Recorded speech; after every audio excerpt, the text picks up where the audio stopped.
جابر بن عبداللہ رضی اللہ عنہما کہتے ہیں کہ سعد بن ربیع کی بیوی اپنی دو بیٹیوں کو جو سعد سے پیدا ہوئی تھیں لے کر رسول اللہ صلی اللہ علیہ وسلم کے پاس آئیں اور عرض کیا، اللہ کے رسول، یہ دونوں سعد بن ربیع کی بیٹیاں ہیں، اس کے باپ آپ کے ساتھ لڑتے ہوئے جنگ احد میں شہید ہو گئے ہیں، ان کے چچا نے ان کا مال لے لیا ہے اور ان کے لیے کچھ نہیں چھوڑا، اور بغیر مال کے ان کی شادی نہیں ہوگی۔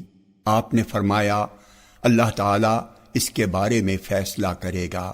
چنانچہ اس کے بعد آیت میراث نازل ہوئی تو رسول اللہ صلی اللہ علیہ وسلم نے ان لڑکیوں کے چچا کے پاس یہ حکم بھیجا کہ سعد کی دونوں بیٹیوں کو مال کا 2/3 حصہ دے دو اور ان کی ماں کو 8واں حصہ، اور جو بچے وہ تمہارا ہے۔ جامع ترمذی حدیث نمبر 2092۔ یہ حدیث حسن ہے۔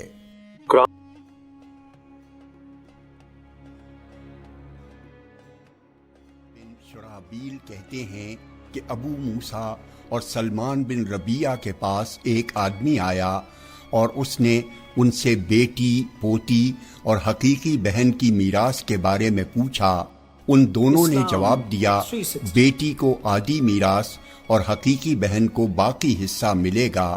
انہوں نے اس آدمی سے یہ بھی کہا کہ عبداللہ بن مسعود رضی اللہ عنہ کے پاس جاؤ اور ان سے پوچھو، وہ بھی ہماری طرح جواب دیں گے۔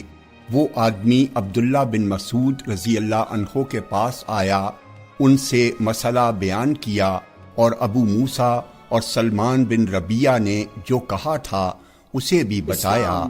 عبداللہ بن مسعود رضی اللہ عنہ نے کہا، اگر میں بھی ویسا ہی جواب دوں تب تو میں گمراہ ہو گیا اور ہدایت یافتہ نہ رہا۔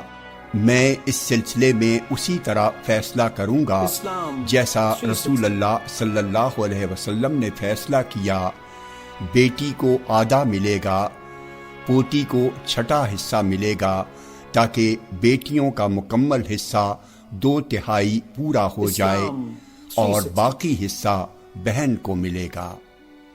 جامع ترمذی حدیث نمبر 2093۔ یہ حدیث صحیح ہے۔ قرآن و حدیث